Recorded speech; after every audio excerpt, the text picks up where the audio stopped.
They all desperately want this, as Toronto Raptors center Jakob Poeltl has had a dominant season so far this year on both ends of the court, and this has led to recent reports revealing that contending teams are hopeful the Toronto Raptors have a fire sale so other teams can give up young talent in order to acquire Raptors center Jakob Poeltl. So we'll discuss that, including just a disrespectful Raptors link to Ben Simmons, not in a trade, but into something even more embarrassing. So we'll discuss all of that in this video. But before we do, folks, again, you guys have been crushing it, hitting that like button on recent vids. So make sure if you're enjoying the daily Toronto Raptors updates, all the content, you guys hit that like button. It helps the videos, it helps the channel a ton, and it's free to do. Just click the button down below. But let's dive into the madness. Before we dive into the recent reports regarding Jakob Poeltl, I want to talk about a little disrespectful kind of thing coming out regarding Ben Simmons and the Toronto Raptors. No, it's not a trade. There have been trades linked to the young socialite Ben Simmons for years now at this point, but it's not that. It's honestly something more disrespectful, as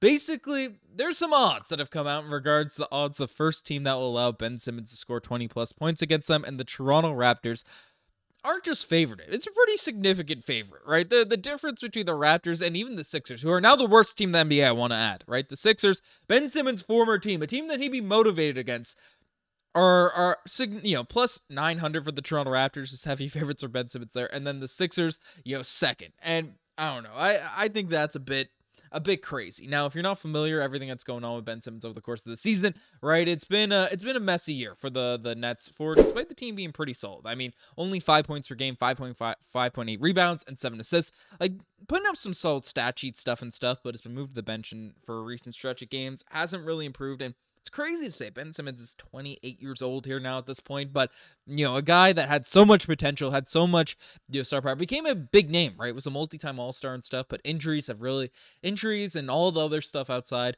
have really just turned this guy's career downward spiral. And even though he's doing other things out there on the court, he's getting rotations, he seems relatively healthy over the course of the season. It's been a messy situation. Now the Raptors, I just saw this and kind of wanted to do a little rant about it. The Raptors are we that bad? Like, maybe, I know we're out here trying to capture flags, right? Trying to come out there and take some L's, but we just saw a win for the Toronto Raptors against the Indiana Pacers, and I don't know, I thought that was a little bit cheeky, a little bit memes, but let's dive into the stuff that probably more people are a lot more interested in, as they all want this Jakob Poeltl trade to happen. Now, if you haven't been keeping up, if you haven't been watching Toronto Raptors games, firstly, what are you doing? And second to that, if you aren't watching the game recaps, what are you doing? We're doing it after all these games. But Jakob Poeltl has been dominant for the Toronto Raptors over the course of the season. There's no really debating it here now at this point. And new report has dropped, essentially revealing from Evan Siri that the Jakob Poeltl is a player many contending teams are hoping hits the trade market. Poeltl has been putting together a career-best season averages of 17 points per game, 12 rebounds, 2.7 assists, and 1.3 blocks. And if the Raptors make Poeltl available by February, expect significant trade interest. So to give some context, right? You see the stats, you see everything that he's doing. He's only 29 years old. He's effective from around the field and just really has been on an absolute tear as of late. And we can take a look at what he's been doing, just over the last 3 stretch of games. I mean, in the last 3 games, Jakob Poeltl has had 90 points, 20 offensive rebounds, 20 defensive rebounds, and shooting 70% from the field.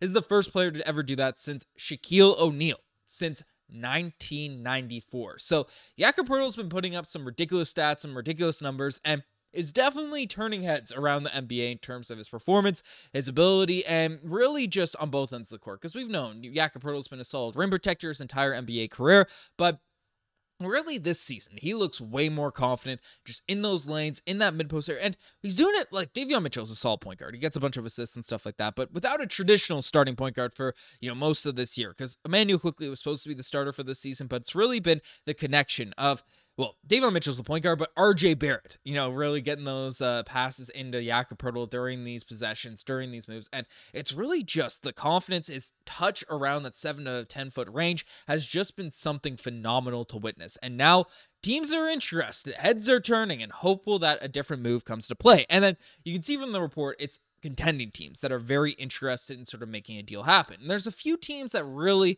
just make a ton of sense for Jakob Poeltl's trade. I'm not saying the Raptors should certainly do it. We'll take a look at some of the packages these teams can offer, but it's definitely for a squad that is rebuilding, is openly in a rebuild. Jakob Poeltl being one of the older players out there in the actual rotation, not necessarily on the roster, but a guy that might not necessarily fit the timeline, but I'm definitely not going to be urging Masai Ujiri to immediately trade him, but I've seen a lot of our comment section say sell high, and Poeltl's on a very reasonable contract as well. You know, this season 19.5 million and the season after 19.5 million. So very tradable contract, playing with a lot of skills and stuff like that. And now, you know, it's an interesting spot because the Raptors, one team that could really be, you know, pushing to make a deal happen for Jakob Poeltl is the Phoenix Suns, who have dealt with injuries themselves, but really lack depth out there in their front line. You know, Jusuf Nurkic has not been the guy a lot of them are hoping for, and Mike Budenholzer knows likes having to play that drop coverage defense, and Poeltl can certainly play that. And one particular little trade package that could get drummed up, you know, is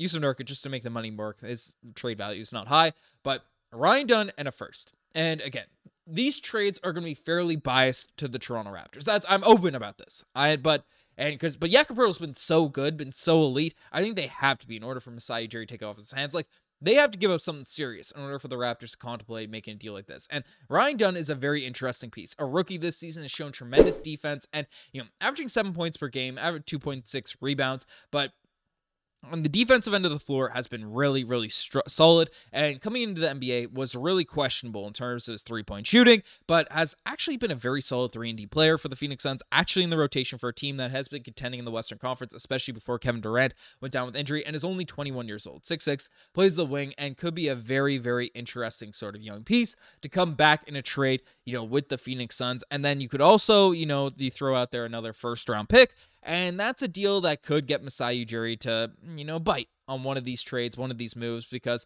again, right, like you're not giving Jakob Poeltl up for nothing. Under a reasonable contract, he fits a position of need for the Raptors and is just really, really solid. So a young prospect and a pick is kind of the asking price I'd have, you know, for a Jakob Poeltl trade if I were Masai Ujiri. But, you know, there are other teams, not just the Phoenix Suns. There's also weird cap stipulations because they are over the second apron. So this deal would have to be done in different parts rather than just, you know, straight up 1-for-1 or this actual facilitate trade. But, you know, it's still far away in terms of how these rosters will look heading into February, so not worried about the specifics. But, you know, another option is the Milwaukee Bucks, who Brook Lopez, again, the Bucks have been losing a ton of games. You can check out Bucks Digest to see what's going on with that team. But again, they have a couple of picks out there in the future that could be impactful, could potentially get dealt to the Toronto Raptors. So if you let Brook Lopez in there to get the swap, right, then you pick up some draft picks. The Bucks last-ditch effort, you know, to shore up their defense and keep Giannis Antetokounmpo, then they could be an interesting contending team that would be in need of a guy like Jakob Poeltl. But honestly, the team that I think would be most willing, most likely to get one of these deals done, a team that has been seeking a center ever since Kevin Looney went down with a few injuries to their team in the last little while, and that is the Golden State Warriors, because they have a ton of draft picks. And the Raptors, I think, making this deal will be seeking draft picks the same way when they trade away Pascal Siakam. And, you know, they can make the money work. D'Anthony Melton is a good player, but obviously has ended up dealing with an injury right now, lower extremity. I forget if it's knee or Achilles. But him, Gary Payton II, who hasn't had the craziest of years there, more so salary filler for the Raptors to acquire multiple first-round picks in one of these trades. So the Warriors, again, they have Trace Jackson-Davis. They have some interesting pieces, but, you know, could really use a natural sort of solidified center to anchor their defense, you know, alongside the guys that they have out there on the roster. And basically, they have a ton of draft picks, so might be more willing to make one of these deals happen, make one of these moves happen to capitalize on that final window of Steph Curry's career and, you know, try to win a championship, because frankly, the Golden State Warriors have looked really, really good over the course of the season. So again, there are a lot of options. There are a lot of different teams that could offer formidable packages for Jakob Poeltl in one of these deals, one of these things that could go down. Again, I'm not jumping off my seat to immediately trade Jakob Poeltl, you know, sell high and stuff, but again, sell high, buy low. It's what you do if you're a rebuilding team. So it might not be a horrific strategy, a horrific idea to do that, but again, I'm very content, very happy, not in a rush by any stretch of the imagination to make a deal done immediately for Jakob Poeltl. But let me know what you guys think in the comment section down below. You guys best think this far. Subscribe to the channel if you guys haven't already. Anyways, I'm signing out. Cheers.